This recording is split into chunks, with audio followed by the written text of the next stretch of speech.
날이 저물고 그림자가 사라지기 전에 내가 몰약산과 유양의 작은 산으로 가리라. 아멘. 저를 한번 따라해 주시겠습니까? 나의 신부야, 나의 신부야, 나의 신부야.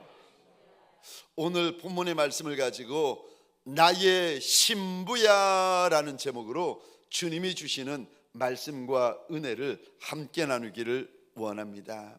말씀을 나누기 전에 저와 여러분들이 꼭 아셔야 될 것이 하나 있습니다.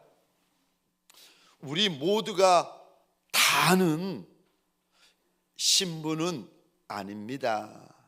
그러나 저는 주님 앞에서 이 말씀을 준비하며 소원했습니다.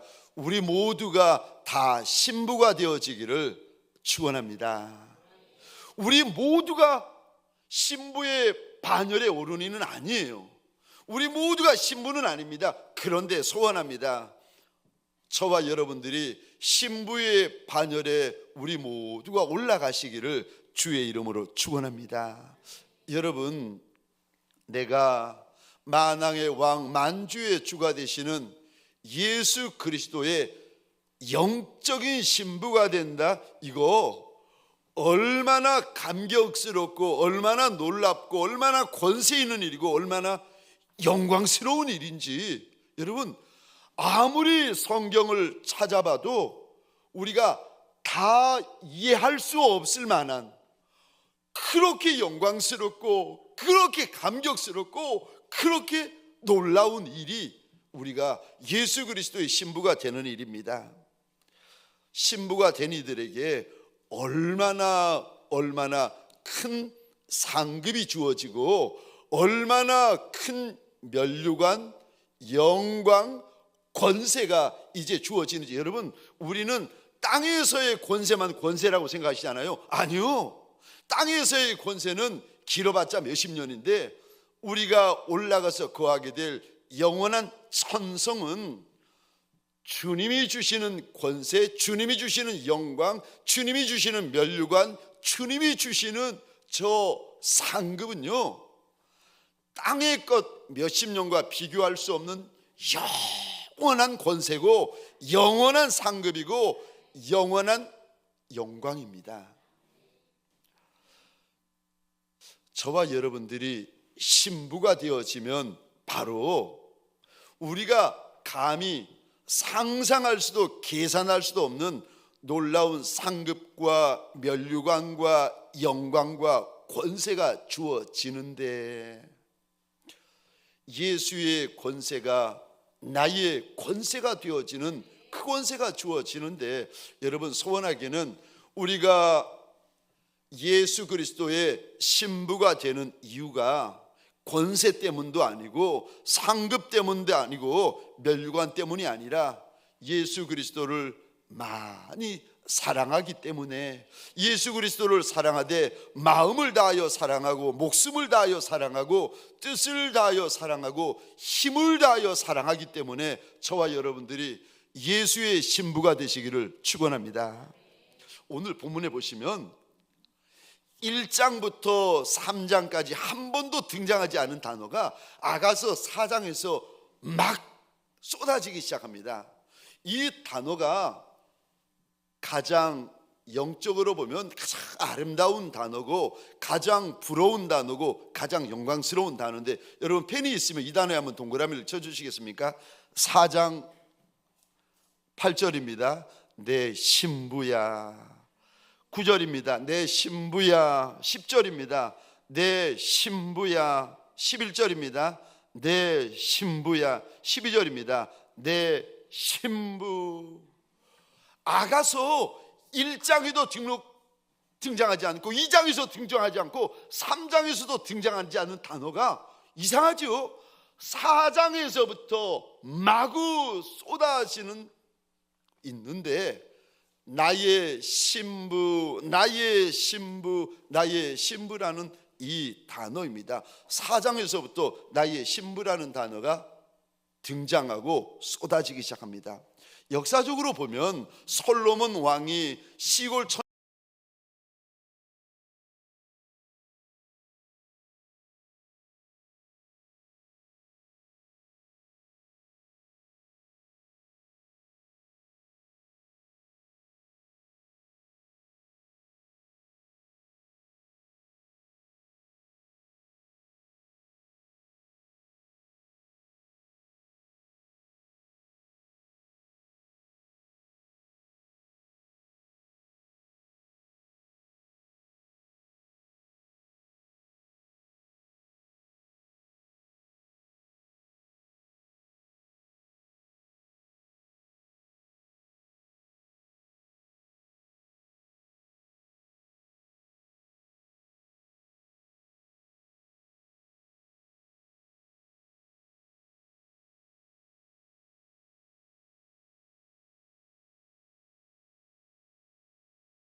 우리 모두가 다 신부가 되어지기를 축원합니다.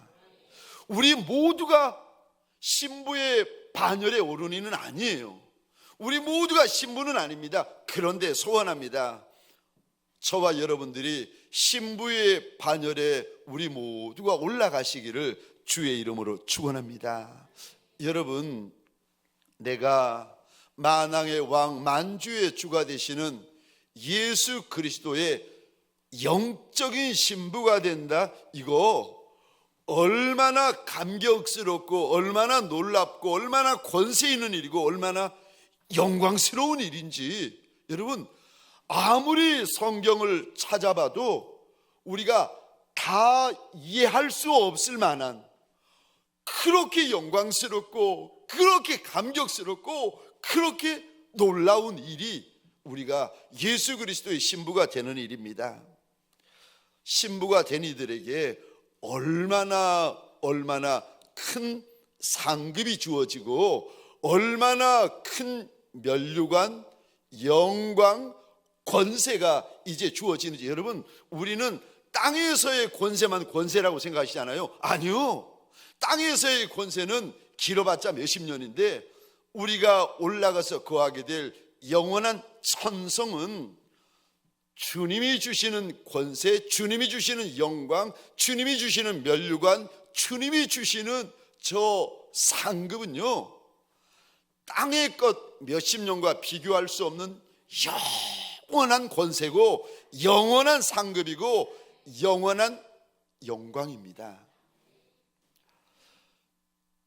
저와 여러분들이 신부가 되어지면 바로 우리가 감히 상상할 수도 계산할 수도 없는 놀라운 상급과 면류관과 영광과 권세가 주어지는데, 예수의 권세가 나의 권세가 되어지는 그 권세가 주어지는데, 여러분 소원하기는 우리가 예수 그리스도의 신부가 되는 이유가 권세 때문도 아니고 상급 때문도 아니고 면류관 때문이 아니라 예수 그리스도를 많이 사랑하기 때문에, 예수 그리스도를 사랑하되 마음을 다하여 사랑하고 목숨을 다하여 사랑하고 뜻을 다하여 사랑하고 힘을 다하여 사랑하기 때문에 저와 여러분들이 예수의 신부가 되시기를 축원합니다. 오늘 본문에 보시면 1장부터 3장까지 한 번도 등장하지 않은 단어가 아가서 4장에서 막 쏟아지기 시작합니다.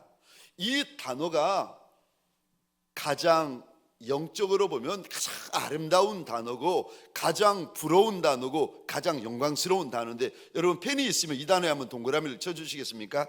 4장 8절입니다. 내 신부야. 9절입니다. 내 신부야. 10절입니다. 내 신부야. 11절입니다. 내 신부야. 12절입니다. 내 신부. 아가서 1장에도 등장하지 않고 2장에서 등장하지 않고 3장에서도 등장하지 않는 단어가 이상하죠.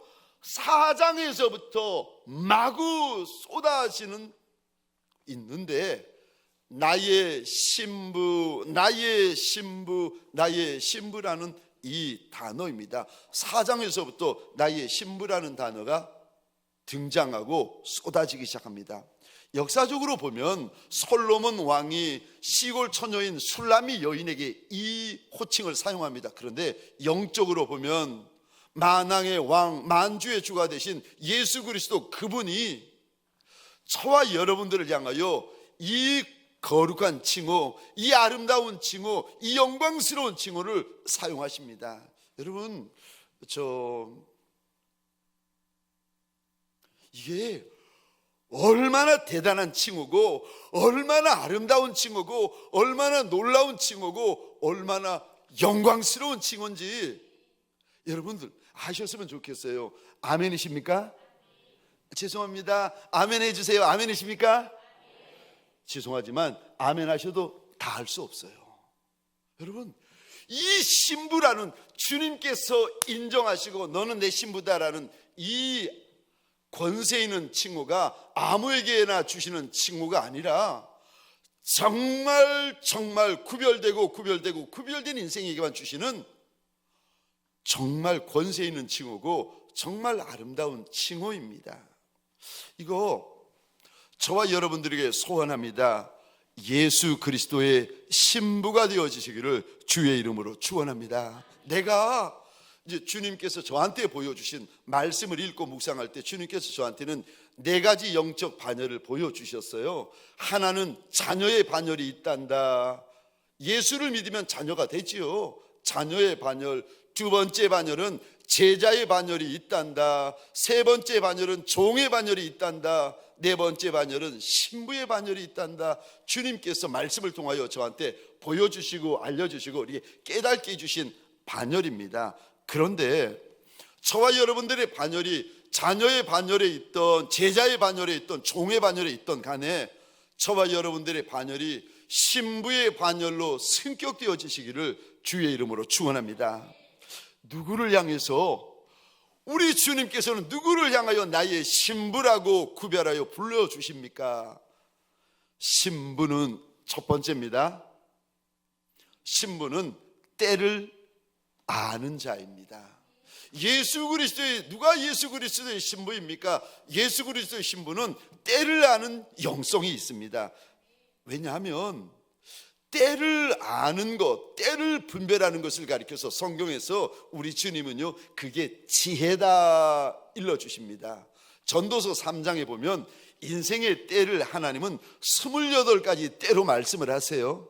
근데 3장 1절에 보면 이리 말씀하십니다. 범사에 기한이 있고 천하만사에 때가 있다 말씀하시면서 2절부터 보면 날 때가 있고 죽을 때가 있고 심을 때가 있고 심겨진 것을 뽑아낼 때가 있고 죽일 때가 있고 치료해 주실 때가 있고 웃을 때가 있고 울 때가 있단다 하나님께서 일러주십니다. 그러니까 인생은 때가 있다는 거예요. 천하 만사에는 다 때가 있다. 근데 오늘 본문에서 우리 주님은 신부된 이의 첫 번째 특징, 신부된 이의 첫 번째 영성이 뭐냐면 때를 안다는 거예요. 지금이 어느 때인지 알아야 되고 지금이 어느 때인지 신부는 안다는 겁니다. 지금이 어느 때입니까? 6절에 이 부분에 밑줄 그어 주시겠습니까? 6절 상반절입니다. 날이 저물고 그림자가 사라지기 전에. 그리고 저를 보시겠습니까? 6절에 우리말 성경으로 보면 제일 앞에 나와 있는 단어가 이 단어입니다. 날이 저물고라고 되어 있어요. 근데 원어는 달라요. 제일 앞에 나오는 단어가 제일 강조하는 단어예요. 그래서 제일 앞에 무슨 단어가 나오는지가 참 중요한 의미가 영적으로 있는데 6절에 가장 먼저 나오는 단어가 이 단어입니다. 이게 원어로는 나오는데 우리말 성경으로 번역이 되다 보니까 어색해져가지고 이 단어가 없어요. 원어로 첫 번째 나오는 단어가 어떤 단어인가? 6절에 이 단어입니다. 때에. 6절이 시작되자마자 우리 주님께서 무엇을 말씀하시는가 하면 때다.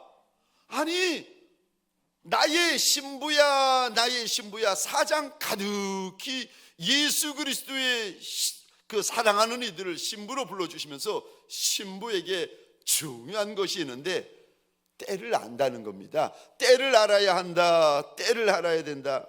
지금이 어느 때라는 말입니까? 6절 다시 보시겠습니다. 날이 저물고 그림자가 사라지기 직전이라는 거예요. 그러니까 지금이 어느 때인가 하면 아침 지나고 점심 지나고 오후 지나고 지금은 해가 떨어져 가지고 날이 저물어 버린 때. 그래서 그림자라는 그림자가 다 사라져 버리는 때.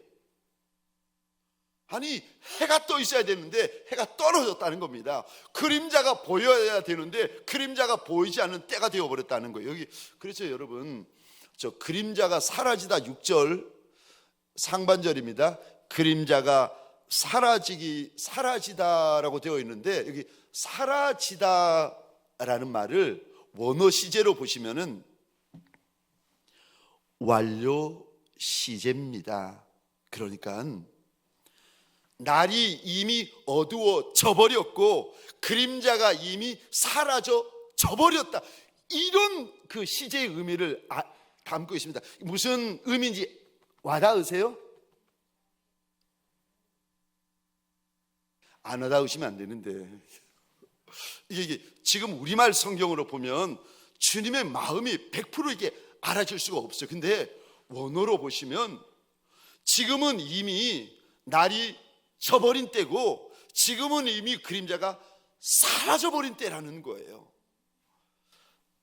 누가 신부의 반열에 오를 수 있습니까? 신부의 반열에 오르는 이는 어떤 영적인 특징을 가지고 있습니까? 신부는 때를 분별할 줄 아는 자다. 오늘 본문을 통하여 일러주십니다. 우리가 살고 있는 이때, 우리가 지나고 있는 이때가 얼마나 주님 앞에서 영적으로 죄되고 얼마나 악한 때인지 모릅니다. 영적으로 얼마나 위험한 때고 주님께서 계시록에 경고하신 배교의 때라는 거예요. 지금이 마지막 때, 마지막 시간, 마지막 기회를 우리가 지금 지나고 있구나, 이거 아셨으면 좋겠어요. 그래서 마지막 시간, 마지막 때, 마지막 기회, 마지막 순간인 줄 알아. 이게 죄송합니다. 제가 이 말씀을 준비하면서 너무 죄송한데 저와 여러분들의 마음에 이 마음이 있었으면 좋겠어요. 조급해하는 마음, 막 다급해하는 마음, 불안해하는 마음. 여러분, 저와 이 말씀을 준비하는 제게도 이런 마음이 있고, 지금 때가 마지막 순간, 마지막 기회, 마지막 때를 우리가 지나고 있는데, 그래서 마지막이기 때문에 저와 여러분들의 마음이 어때야 되는가 하면, 죄송합니다, 자다가도 벌떡벌떡 일어나셔야 돼요. 왜냐하면은 내 모습을 보면서 불안해하셔야 되고, 내 가정을 보시면서 불안하셔야 되고, 내 교회를 보시면서 불안하셔야 되고, 내 나라를 보시면서 불안하셔야 되고, 내 시대를 보시면서 주님 앞에서 저와 여러분들이 정말 불안해하셔야 됩니다. 저 좀 더 자자, 좀 더 졸자, 아니요, 그럴 때가 아닙니다. 지금은 자다가도 깨셔야 될 때고 졸다가도 그 자리에서 일어나셔야 될 때입니다. 왜냐하면 제가 말씀드린 것처럼 마지막 기회를 우리가 만나고 있고, 마지막 순간을 우리가 지금 만나고 있고, 마지막 때를 지나고 있기 때문에 저와 여러분들이 영적으로 긴장하셔야 되고, 조급하셔야 되고, 영적으로 다급하셔야 돼요. 제가 목회자라서 종종 천국에 갔다 오신 분들, 지옥에 갔다 오신 분들의 간증을 종종 듣게 되어집니다. 근데 그거는 성경 말씀은 아닙니다. 개인적인 체험이고 개인적인 간증이기 때문에 저 구원과는 아무런 상관이 없습니다. 그거 안 믿어도 우리의 구원과는 아무런 상관이 없습니다. 더구나 요즘은 영적으로 가장 혼미한 시대를 들어가고 있고, 가장 미혹이 많은 시대를 들어가고 있어서 할 수만 있으면 목회자든 믿는 사람이든 심지어 개인적인 이런 영적인 환상 같은 것들을 보면서 믿는 자라 할지라도 할 수만 있으면 미혹하여 넘어뜨리려 하는 순간을 우리가 지나고 있습니다. 그래서 정말 조심하셔야 되고 정말 분별하셔야 됩니다. 근데 어느 분의 개인 간증입니다. 본인이 천국에 갔는데 천국에 가서 보니까 마지막 종말의 시간을 알려주는 종말의 시계가 있더랍니다. 그래서 이렇게 보니까 12시 시침은 12시에 이미 와버렸고 분침이 불과 몇 분 안 남았더라는 거예요. 1, 2분 전이었다는 겁니다. 이게 분침만 넘어가면 이제 끝나는 건데, 천국에 가서 종말에 대한 시계를 보는데 불과 1, 2분만 남은 거예요. 그거를 보고 내려왔는데 이분이 어느 날 기도하다가 또 천국에 가서 종말의 시계를 봤는데 세상에 그 시계가 시침도 12시에 와 있고 분침까지 12시에 와버린 거예요. 이거를 보면서 이분이 놀란 거예요. 아니 그러면 주님이 오셨어야 되고 이 지구가 끝나버려야 되는데 시간은 멈췄는데 왜 안 오셨냐고 여쭤봤더니 그러시더랍니다. 종말의 때는 이미 됐다는 거예요. 시간은 됐는데 왜 끝나지 않는가 하면 하나님의 은혜가 지금 부어져서 종말의 시간은 되었는데 은혜의 시간 때문에, 하나님께서 은혜의 시간 때문에 종말이 너희에게 이르지 않고 있다는 거예요. 날이 저물고 그림자가 사라지고 있습니다. 사랑하는 성도님들에게 소원합니다. 우리가 근심하는 이유, 우리가 염려하는 이유, 우리가 기도하는 이유, 우리가 우는 이유가 땅의 것만이 아니라 주님이 오실 때를 위하여서 애곡하고 근심하고 함께 기도할 줄 아는 예수의 신부들이 되시기를 주의 이름으로 축원합니다. 두 번째요,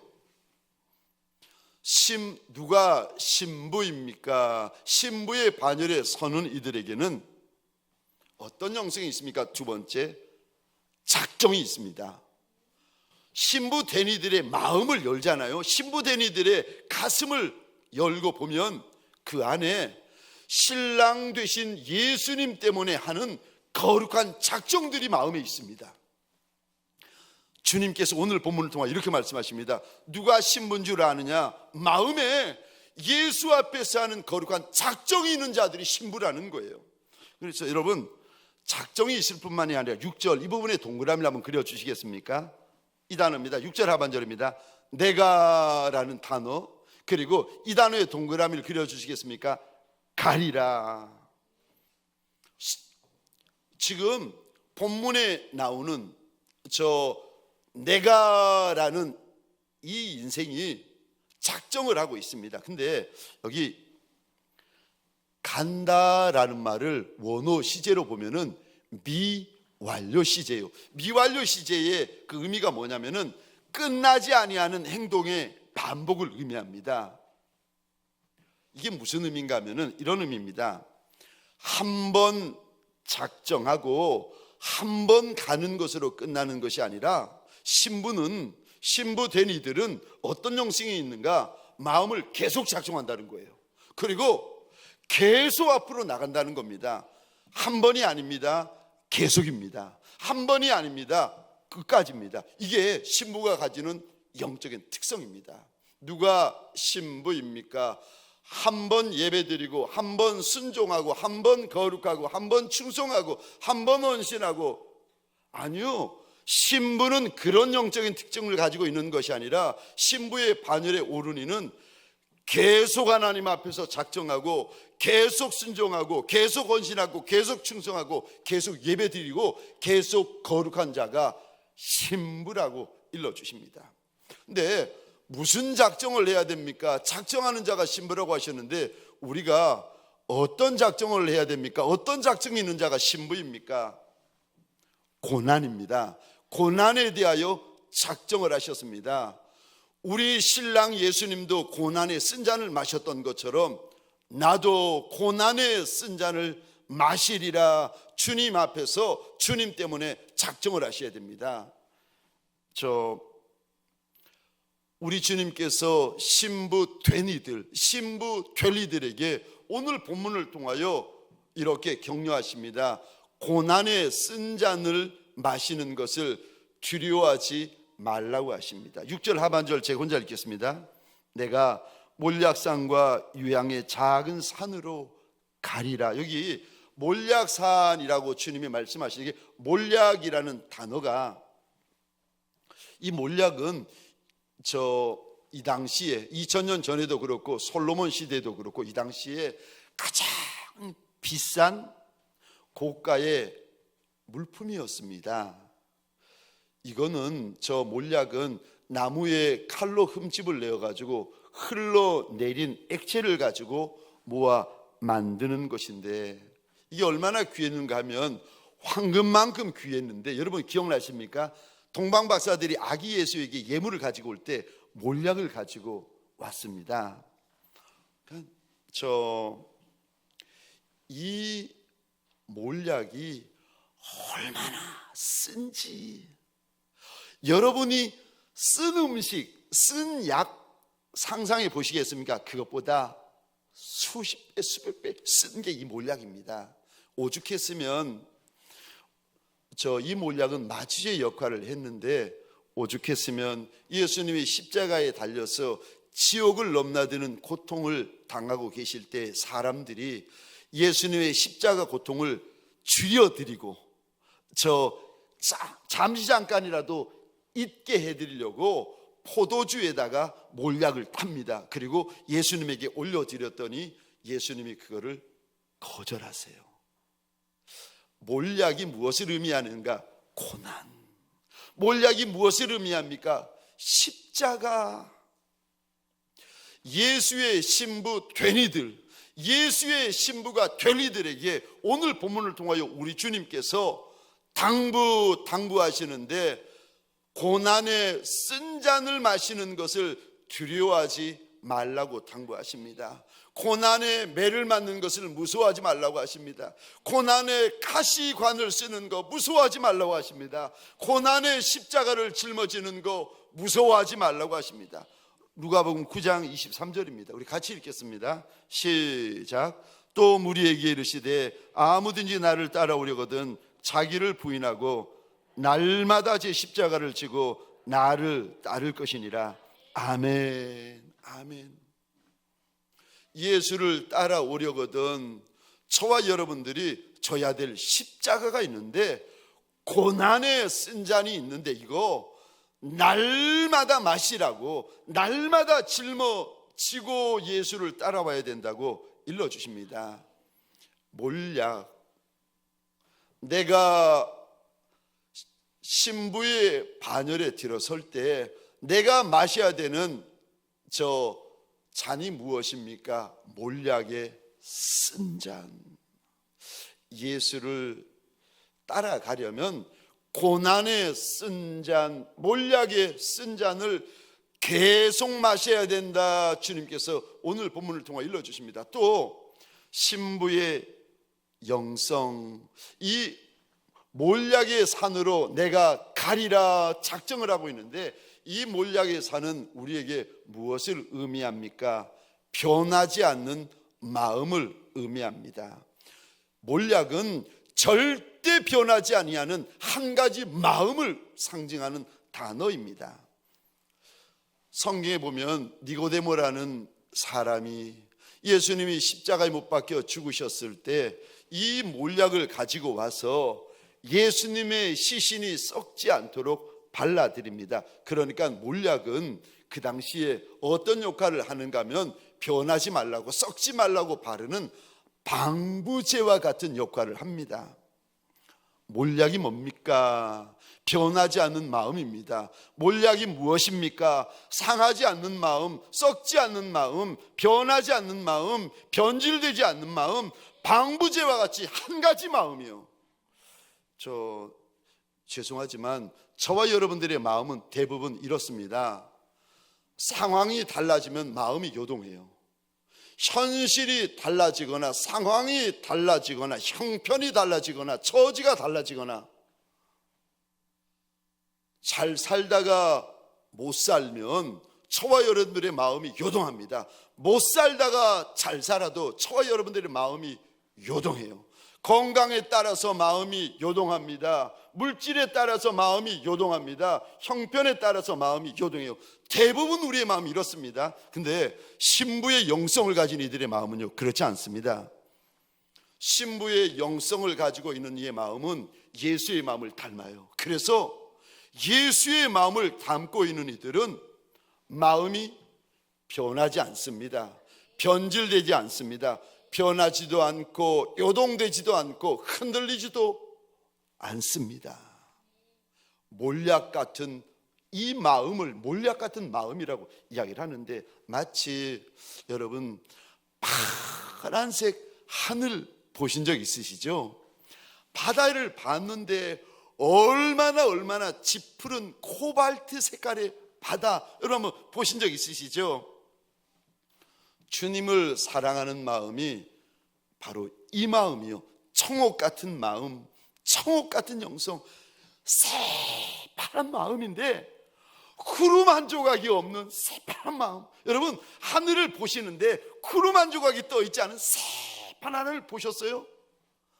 저는 그런 하늘을 보면 주님 앞에 이렇게 소원합니다. 하나님, 저 하늘이 주님 앞에서 내 마음 되게 해달라고. 내 마음에 구름 한 조각도 없는 청옥 같은 마음, 청옥 같은 심장, 청옥 같은 영성을 가지게 해달라고.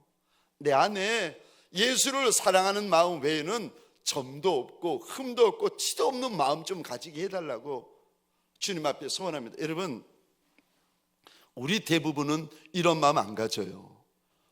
우리 대부분은 요동하는 마음 가집니다. 말 한마디 때문에 요동하고, 환경 하나 때문에 요동하고, 건강 하나 때문에 요동하고, 우리는 사느냐 죽느냐 이 문제 만나면 요동하기 시작합니다. 우리는 물질 문제 만나면 대부분 요동해요. 근데 신부의 영성을 가진 이들, 신부의 반열에 들어와 있는 이들, 그리고 신부의 반열에 들어올 이들에게 주님께서 몰약을 통하여 우리에게 변하지 않는 마음, 요동하지 않는 마음, 변질되지 않는 마음을 가지라고 당부하십니다. 이 마음이 신부의 반열에 든 이의 마음이라고 일러주십니다. 소원합니다. 청옥 같은 마음, 청옥 같은 영성이 저와 여러분들의 마음이고 저와 여러분들의 끝까지 영성되시기를 주의 이름으로 축원합니다. 세 번째, 오늘 본문에 내가 유향의 작은 산으로 가리라 말씀하시는데, 유향의 작은 산, 저 유향의 작은 산은 무엇입니까? 유향의 세 번째 작은 산, 예수 그리스도의 냄새입니다. 저 몰약도 그 당시 최고의 고가의 물품이었던 것처럼 유향이라는 이것도 그 당시 솔로몬 왕 시대나 예수님 시대의 최고의 고가의 향품이었습니다. 그래서 동방박사들이 아기 예수께 나올 때에 황금만 가지고 온 것이 아니라 유향이라는 것을 가지고 나오는데, 구약에 보시면 하나님이 유향에 대해서 많이 말씀하세요. 유향이 얼마나 하나님 앞에서 귀한 물건인가 하는 것을 알려주십니다. 그리고 저와 여러분들의 마음이 유향 같은 마음이 되라고 일러주시는데, 유향에 대해서 일러주시는 몇 구절을 보겠습니다. 레위기 2장 1절인데 제가 혼자 읽겠습니다. 누구든지 소재 예물을 여호와께 드리려거든 고운 가루로 예물을 삼아 그 위에 기름을 붓고 또 그 위에, 이 단어 보시겠습니까? 유향을 놓아. 소재가 하나님 앞에서 진짜 소재가 되려면 유향이 있어야 된다, 1절에 말씀하십니다. 기억하시고 15절 보시겠습니다. 제가 읽겠습니다. 그 위에 기름을 붓고 그 위에, 이 단어 보시겠습니까? 유향을 더할지니 이는 소재니라. 저와 여러분들이 하나님 앞에 제사를 드리는데 제사 중에 하나가 소재입니다. 근데 소재가 소재 되게 하는 거, 제사가 제사 되게 하는 게 바로 유향이다 일러주십니다. 레위기 6장 15절인데 우리 함께 읽겠습니다. 6장 15절 함께 읽겠습니다. 시작. 그 소재의 고운 가루 한 움큼과 기름과 소재물 위에 유향을 가져다가 기념물로 제단 위에 불살라 여호와 앞에 향기로운 냄새가 되게 하고. 아멘. 15절 보시겠습니까? 유향을 가리켜서 하나님께서 이렇게 말씀하십니다. 그거 향기로운 냄새다. 그런데 누구 앞에서 향기로운 냄새라고 말씀하시는가 하면은 하나님 앞에서 향기로운 냄새다라고 일러주십니다. 왜 소재 유향을 넣는가 하면은 우리 하나님 앞에서 향기로운 냄새가 되게 하려고 제물에 유향을 넣습니다. 그러니까 저와 여러분들이 유향하면 제일 먼저 떠올라야 되는 단어가 있는데, 향기로운 냄새, 이 단어가 떠올리셔야 됩니다. 사랑하는 성도님들에게 소원합니다. 하나님 앞에서 향기로운 냄새, 가장 향기로운 냄새는 저와 여러분들의 주인 예수 그리스도신 줄 믿으시기 바랍니다. 고린도 후서 2장 14절 15절입니다. 우리 함께 읽겠습니다. 시작. 항상 우리를 그리스도 안에서 이기게 하시고 우리로 말미암아 각처에서 그리스도를 아는 냄새를 나타내시는 하나님께 감사하노라. 우리는 구원받는 자들에게나 망하는 자들에게나 하나님 앞에서 그리스도의 향기니. 아멘. 아멘. 오늘 본문에서 우리 주인 예수, 우리의 영원한 신랑 되신 예수님은 저와 여러분들에게 유향의 작은 산으로 나아가라고 당부하십니다. 저와 여러분들에게 소원합니다. 우리는 믿는 자들에게도 예수 그리스도의 향기가 되고 믿지 아니하는 자들에게도 예수 그리스도의 향기가 되어야 되는 줄 믿으시기 바랍니다.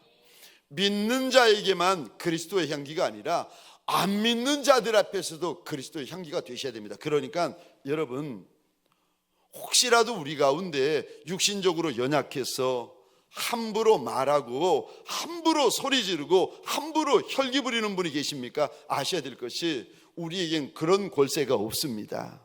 우리에게는 예수의 향기를 바랄 의무도 있고 예수의 의무를 바랄 권리도 있지만 예수의 향기가 없을 권리는 없습니다.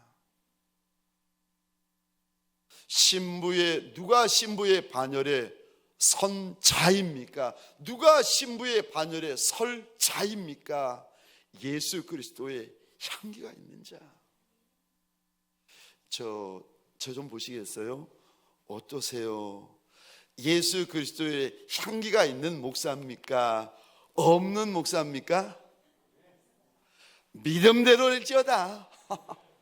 여러분, 우리에게 예수 믿는 저와 여러분들, 예수가 나의 주인, 나의 하나님, 나의 영원한 신랑이라고 고백하는 저와 여러분들에게 예수의 향기가 있으셔야 됩니다. 저 21년 만에 한국에 들어오신 저 금요 심야 때도 말씀을 나누었는데 캐나다 밴쿠버에 호산나 한인교회 목사님 사모님 21년 만에 이렇게 들어왔는데 제가 그분을 참 귀하게 봅니다.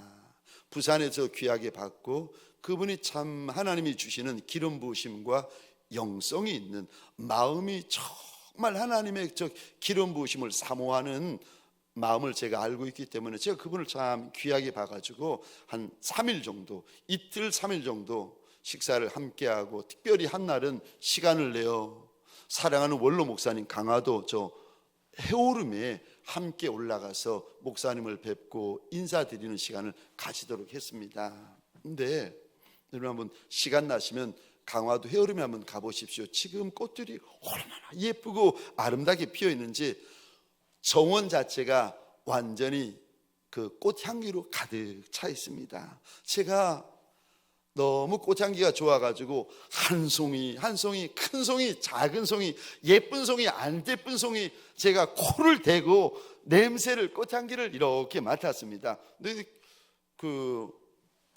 그날 저녁인가 그 목사님 부부가 제 2층 목양실에서 이렇게 차를 마시면서 저한테 묻는 거예요.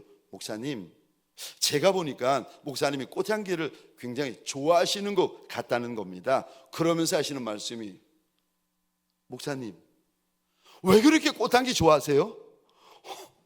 아니 왜 그렇게 꽃향기를 좋아하느냐고 물어보는데 제가 대답을 해야 되는데 이렇게 물어보신 적이 평생이 처음이거든요. 왜 그렇게 꽃향기 좋아하세요? 제가 그래가지고 별걸 다 물어보신다 싶어 제가 이렇게 대답했습니다.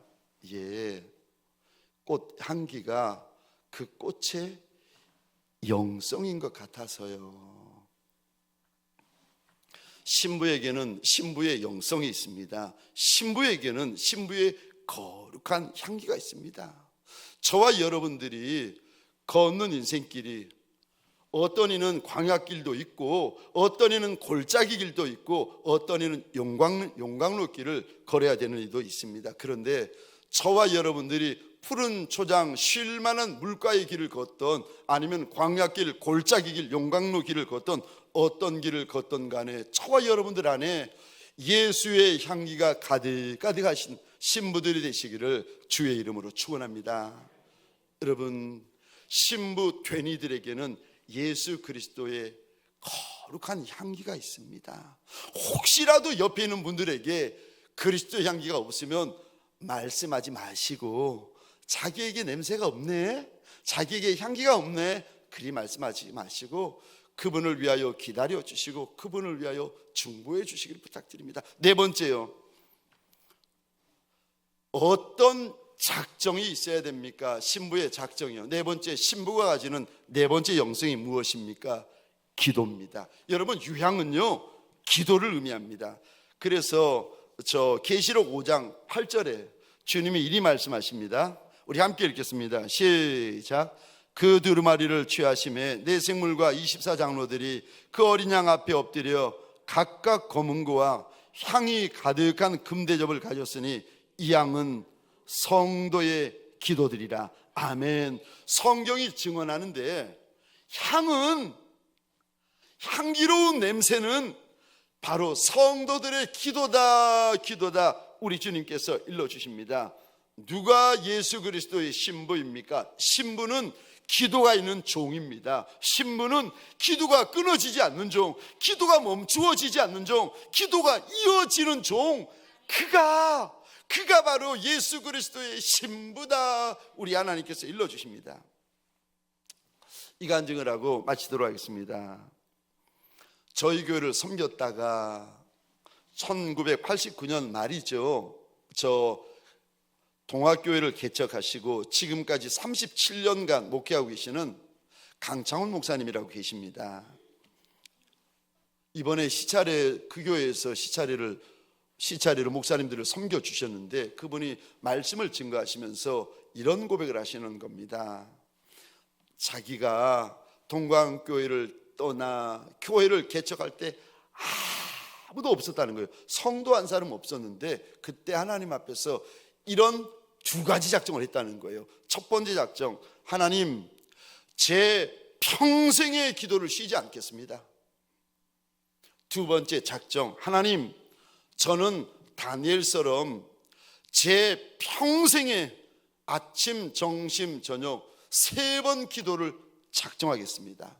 하나님 앞에서 작정을 하고 37년 전에 작정을 하고 37년째 그 약속을 지금 지켜오고 있다는 겁니다. 그러면서 그분이 그런 설교를 하시는 겁니다. 기도하지 않으면, 목사가 작정하여 기도하지 않으면 목사의 눈에서 눈물이 마르고 목사의 가슴이 다 식어버린다는 겁니다. 제가 그분의 그 고백, 그 경고를 들으면서 주님 앞에서 얼마나 부끄러웠는지 모릅니다. 혹시라도 우리 가운데 눈물이 말라버린 신부 계십니까? 가슴이 식어버린 신부 계십니까? 오늘 본문에 주님이 이렇게 당부하십니다. 내가 몰약 산과 유황의 작은 산으로 나가리라. 오늘 밤 저와 여러분들이 다시 주의 몰약산으로 나아가고 주의 유향의 산으로 나아가는 예수의 신부들이 되시기를 주의 이름으로 축원합니다. 내가 다시 나아가리라. 내가 계속 나아가리라. 내가 끝까지 나아가리라. 천성문에 들어갈 때까지 내가 몰약산에 나아가고 내가 유향의 산에 나아가리라. 주님 앞에서 거룩한 작정 있는 밤이 되시기를 주의 이름으로 축원합니다.